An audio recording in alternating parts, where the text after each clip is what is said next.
That's why I asked you to repay the debt. My husband suddenly left me with a huge debt and disappeared. No matter how much I tried to contact him, he never responded. What am I supposed to do now? There's no way I can pay off such a large debt. Luckily, I had someone by my side who encouraged me when I felt lost. Mom, cheer up, said my lovely daughter. My name is Linda. I'm 37 years old, working part-time and being a housewife. My husband's name is Johnny, and we are a family of 3. I met Johnny at a mixer I attended just to fill the numbers. I was nervous, but Johnny started talking to me and made the atmosphere lighter. We got along well and decided to exchange contact information. As we continued to communicate, special feelings grew between us. It didn't take long for us to start dating. Who would have thought I'd end up in a relationship with someone I met at a mixer? After our first date, I told my older sister Laura about Johnny. Laura laughed and said, "Really? I never thought you'd choose a boyfriend from a mixer. I assumed you'd date someone from work or something." I've always been quiet and not good at socializing. Even as an adult, I rarely went to parties or gatherings. It's an unexpected twist, right? I went to the mixer as a favor to make up the numbers.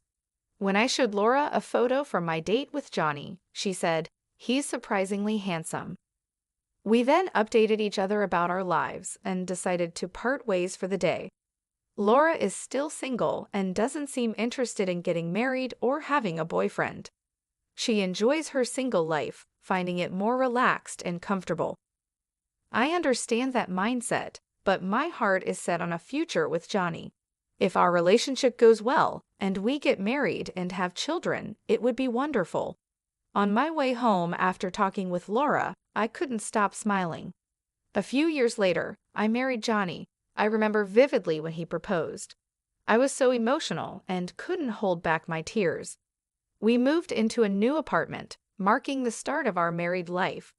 Living with Johnny every day felt surreal, almost like a dream since we had lived separately before marriage. Because of our different work hours, we rarely came home at the same time. But we always ate dinner together, slept under the same blanket, and cherished the moments we shared. On our days off, we would relax at home or go for drives, making the most of our time together. A few months later, we were blessed with a child, a tiny and adorable girl named Kelly. The joy of her birth is something I'll never forget. Our parents and relatives were also overjoyed and sent many gifts. Before giving birth to Kelly, I quit my job to dedicate myself to my family. Johnny always thought of us and helped with housework and childcare, even when he was tired. He would say, "I'll take care of Kelly so you can rest." I truly married a wonderful person. Living with Johnny, who treasures us, has been heartwarming. However, a few years later, I deeply regretted marrying Johnny. Several years after Kelly's birth, Johnny suddenly quit his job. He explained that he had issues with a new boss, which affected his mental well-being, and he reached his breaking point. I understand why he left, but I was bothered that he didn't discuss it with me first. Of course, resigning is an option if a husband faces challenges at work, but our family relies on Johnny's salary. He should have talked to me before making such a big decision. That was so sudden. Have you already thought about your next job? I asked. Yeah, don't worry. I'll figure something out, Johnny replied vaguely, but his response didn't ease my worries. All I can do now is trust him. Fortunately, Johnny found a new job quickly, which was a relief. I also thought about working, but since Kelly is still young, I want to be there for her at home. Is everything okay at the new job? Have you settled in? I asked. Yeah, somehow, he replied. Did something happen? Are you not getting along with your boss or colleagues? I asked, worried. I told you I'm fine. Don't worry too much. Look, I'll take care of Kelly so you can take a bath. Really? Thank you. He seemed different from usual, but I felt that asking more might upset him. So I handed Kelly to him and went to take a bath. A few days later, Johnny came home looking upset. As I tried to ask him what happened, memories of the past flashed through my mind. I remembered when he suddenly announced his resignation. Did he quit his job again so soon? Sadly, my suspicions were right. "I quit my job," he said. "Why?" "I just couldn't get along with the people there. I couldn't stand being directed by someone much younger than me. I just couldn't bear it anymore." "I see, but we'll get through this. We'll find another job. I'll help in any way I can," I said, trying to stay positive. Suddenly, Johnny's expression changed, and he raised his voice. "Hey, what's with that look? You don't like that I quit? You are able to eat because I work. You just stay at home, and you're acting all high and mighty." He threw his bag onto the living room table. "What's gotten into you all of a sudden?" "Shut up, just be quiet," he shouted. Unable to contain his anger, Johnny grabbed a whiskey from the fridge and drank it in one gulp. I had never seen him this angry before. At that moment, I felt terrified. I had always been grateful to him and tried to be supportive. An extremely angry Johnny shouted at me for a while, then slumped down on the sofa, looking grumpy. I was so shocked that all I could do was accept his words. This incident created a rift in our relationship. Since then, Johnny has been in a cycle of finding and quitting jobs. We lived in uncertainty and had many anxious days. "Johnny, can't you be a bit more serious about your job?" I finally asked. At first, I tried to understand his feelings and said nothing, but given the circumstances, I couldn't stay silent any longer. "You're annoying. If you have complaints, then you work and earn money. You rely too much on me," Johnny snapped. "But we have Kelly to consider," I replied. "So what's your point?" Johnny retorted. Lately, Johnny had been losing interest in Kelly and seemed to avoid her. When she was born, he was so caring and happy. Now, he felt like a completely different person. No matter how much I pleaded, Johnny showed no interest in working again. Eventually, I decided to leave Kelly with Laura and start working myself. "I'm really sorry for having to leave her with you," I told Laura. "It's okay, Kelly and I will wait together," Laura reassured me. Kelly had just started kindergarten, so I wasn't too worried about leaving her. I trusted Laura to take good care of her, and Kelly was very mature and calm for her age. She showed interest in newspapers, read them on her own, and could write long, complex sentences. She was quiet and composed, making friends easily in kindergarten. As a parent, it was heartwarming to see her so happy and well-adjusted. Feeling confident, I started looking for a job and found one quickly. I began working full-time, and the pay was better than I expected. Even if Johnny quit his job, our finances would be stable. The work environment was pleasant, and despite the busy days, I enjoyed my job. A few years after I started working, Johnny finally found a stable job. He seemed to find a workplace that satisfied him, and I felt a profound sense of relief. His demeanor brightened over time, and he started to act like the man I knew in the early days of our marriage. He became considerate of the challenges I faced juggling work and family, often asking, "Has it been tough? Aren't you tired?" I was taken aback by this transformation, but it seemed job stability had given Johnny peace of mind.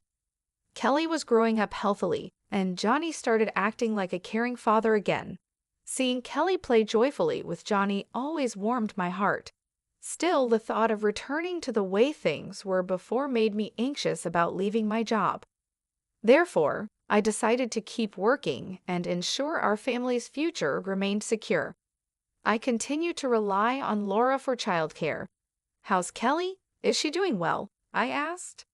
"Don't worry, she's playing happily," Laura replied. If Kelly was doing well, I could be at ease. I planned to treat Laura to something she liked as a token of my appreciation. Several years passed, and Kelly was now in 3rd grade. She went to school every day with great enthusiasm. Our family's bond was just like before, harmonious and loving.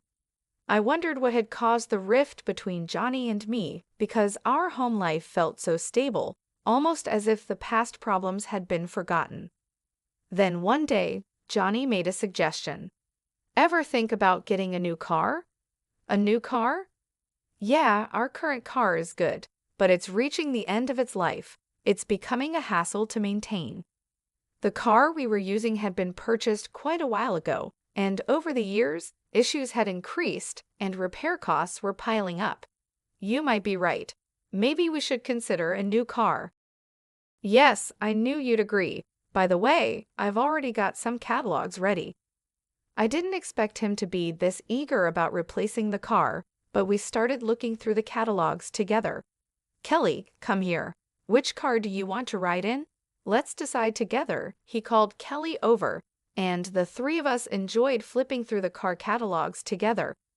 However, I couldn't have imagined that this day would mark the beginning of an unexpected turn of events.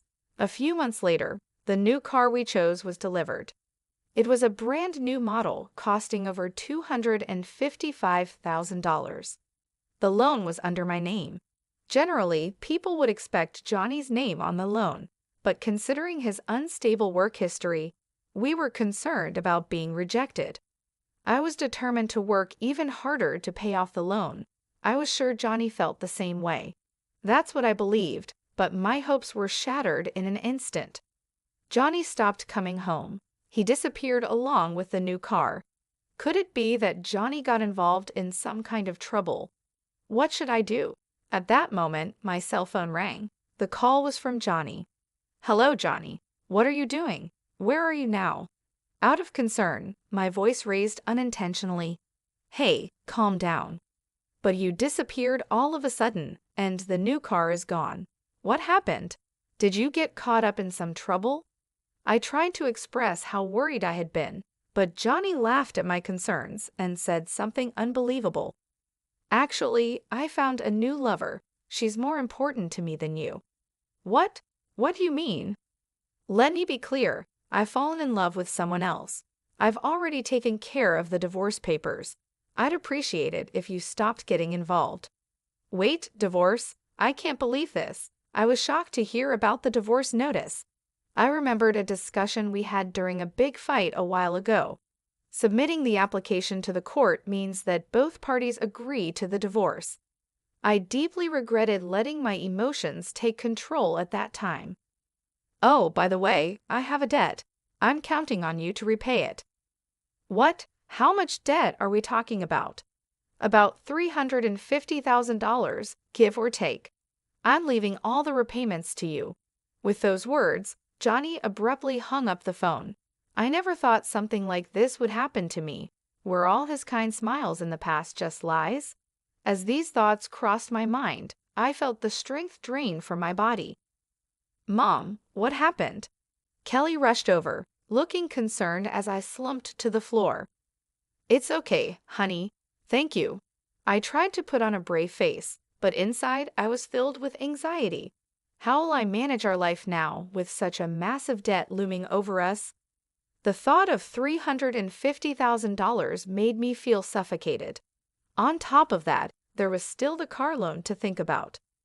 In a state of panic, I decided to check my bank balance.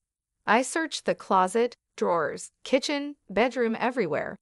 My ATM card was nowhere to be found. Frantically, I launched my bank app on my smartphone. To my horror, the account balance had significantly decreased. Of course, I had no memory of withdrawing such an amount. Johnny was the only suspect. I tried to contact him, but there was no response. It's all over, I thought, feeling my mind go blank. I decided to focus on earning money. I kept this a secret from Laura to avoid unnecessary worry, and from young Kelly as well.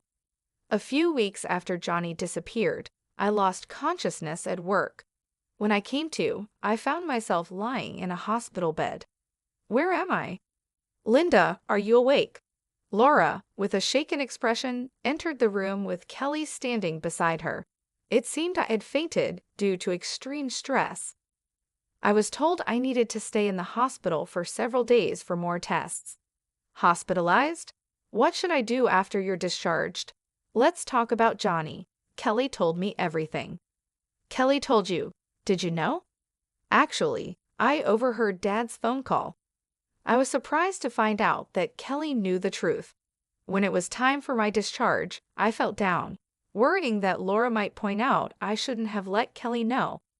The next day, various tests were conducted. The results revealed that my poor health was due to cancer. Fortunately, it was still in the early stages, and there was hope for recovery through surgery. Although the surgery went well and I was discharged, returning to work immediately seemed impossible. I had no savings and medical bills were piling up. During these challenging times, Laura and Kelly became my pillars of support. When Kelly explained the situation with Johnny and my condition to Laura, she was even more furious than I had anticipated. Laura tried to locate Johnny to make him repay the debt and medical bills, but his whereabouts remained unknown. We don't have any leads on Johnny's current location. What do we do? Laura then had a suggestion. The car that's under your name, Johnny has it, right? How about we try to get it back? Is that really possible? I asked in surprise. Actually, I found out where Johnny is currently working. Surprisingly, he's working for a different company inside the building where I work. Though I usually work remotely, I occasionally visit the office and have seen him there. Knowing this, we can move forward with our plan. Then let's go to Johnny's place right away. I was eager to confront Johnny immediately. If we didn't take action soon, he might disappear again. However, Laura stopped me. Don't rush. We need a solid plan, not just a hasty approach. Kelly and I have come up with a good idea. That's right, Kelly said, smiling. Both of them exchanged smiles, and I couldn't grasp the full implications behind their demeanor. Kelly beamed and reassured me, "Don't worry, everything's set up." I wondered what kind of scheme they had hatched. They didn't provide the specifics, but everything became clear a month later. While at Laura's house, there was a sudden incoming call. Checking the caller ID, it was from Johnny. At first, I ignored the call, but it kept coming. Something must have happened. Gathering my courage, I answered. Johnny pleaded in a frantic voice, "Hey, help me out, please." "What?" "I'll explain everything later. Just get here now. I'm about to be arrested." Johnny shared his location and quickly ended the call. Having overheard the conversation, Laura and Kelly finally revealed the turn of events. Actually, we reported the car was stolen. The idea was Kelly's. Impressive, right? Kelly blushed and looked down. Filled with gratitude, I thanked them and hurried to where Johnny was waiting. The park he mentioned was surprisingly close to my home. There were police officers gathered around Johnny, interrogating him. We approached quickly. First, we explained the situation to the police officers, and they left.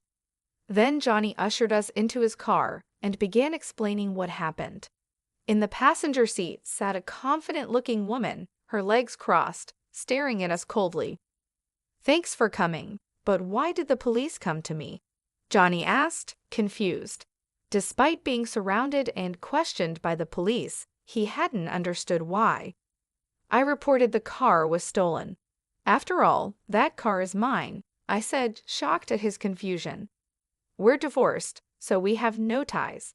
Reporting it stolen was the natural thing to do. He probably never expected to be reported for car theft. Kelly continued the conversation with Johnny, who was visibly shaken. "Dad, why did you leave us behind? Why won't you pay back the money yourself? Explain?" Johnny let out a sigh, looking exasperated but remained silent. "If you're just going to stay silent, I'll report it to the police. Using my name without permission is a crime." Hearing this, Johnny began to talk bit by bit. He mentioned his mistress, Julie. Apparently, she had recently joined the company where Johnny worked. They connected during a company welcome party, which developed into a romantic relationship. Shockingly, about 5 months ago, he found out she was pregnant. Looking at Julie's stomach, it was evident she was expecting. "So you chose her over us and left?" I asked. "That's a harsh way to put it, but yes," Johnny admitted. Laura suddenly interjected, "But the fact remains, you left, right?" Johnny seemed taken aback by her directness, but Laura continued questioning him. She began to lash out at Johnny, criticizing his past actions. She talked about his irresponsible behavior towards the family, constantly changing jobs, and his quick temper, which often led to him yelling in anger. Johnny, deep in thought or maybe just ignoring her, bowed his head and stayed silent. Julie, irritated, pressed him about the $350,000 debt, but he stayed quiet. Unable to hold back any longer, Julie revealed a shocking truth. He borrowed money in his wife's name to buy me a lot of luxury items. A debt of $350,000 for gifts for Julie? What on earth did he buy? It was hard to believe. What was even more curious was how easily Julie revealed the reason for Johnny's debt. If they were in cahoots, revealing this information would put them at a disadvantage. While I was thinking about this, Kelly asked Julie a question. "Your belly is pretty big. Is it a baby? When are you due?" "In about 5 months, I guess." Giving birth in 5 months? That didn't make sense, considering she was supposedly impregnated 5 months ago. Shouldn't there be more time? Laura noticed this inconsistency and pressed Julie further. "Is that baby really Johnny's? Isn't it odd for the baby to be due in 5 months? Whose child is it?" Laura voiced her suspicions directly. Although surprised, Julie didn't seem intent on hiding anything. "Actually, the child isn't Johnny's. I thought about keeping it a secret, but I figured it would be a hassle to get further involved with him, so I'll just spill the beans." "Is that why you were honest about the debt too?" Laura asked. "Yeah, there's no point being with Johnny anymore after all," she said with a mocking expression. The atmosphere was heavy and tense. I wanted to get away from there right now. Meanwhile, Johnny stared at Julie with an incredulous expression. "Hey, what are you talking about? This is a joke, right?" "Why would it be a joke? I mean exactly what I said." The tension increased, making the atmosphere even more stifling. Amidst this, Laura took charge of the situation. "Anyway, I'll call the police." "Huh? What are you talking about?" Johnny asked, panicked. "I couldn't care less about you two, but remember, borrowing money under Linda's name is a crime. Plus, using the car without permission is also a crime, especially since Johnny and Linda are now complete strangers. Laura instructed me to contact the police." Johnny and Julie frantically tried to talk their way out of the situation. I ignored their pleas and made the call. After a while, I could hear sirens approaching. This should make them face the consequences. The issues regarding the debt and the car should be on their way to resolution. I felt a huge relief. Finally, things were sorted out. In the end, Johnny and Julie faced legal action. They didn't end up in prison, but they had to take on responsibilities like compensation payments, repaying the debt, and child support. Several times, they tried to reduce the payments through lawyers, but a secret recording that Kelly had made was used as evidence, so their requests were denied. Kelly had made the recording because of a scene from a TV show she had watched with Laura. While I thought she was really quick-witted, I couldn't help but wonder what kind of shows Laura had shown Kelly. After all that, Kelly and I now live with Laura. Kelly didn't face any issues commuting to school since it was close to our previous home. The car was safely returned, and it seems Johnny is somehow managing the debt. If Johnny hadn't made those wrong decisions, he wouldn't have had to face such hardships. In this whole incident, the presence of Laura and Kelly was significant, and thanks to them, the situation is heading towards resolution. I'll work hard from now on, hoping for a peaceful life with the two of them.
Sometimes I cannot breathe. When you look at me like that, I'm falling in. You don't even have to speak. I'll be calling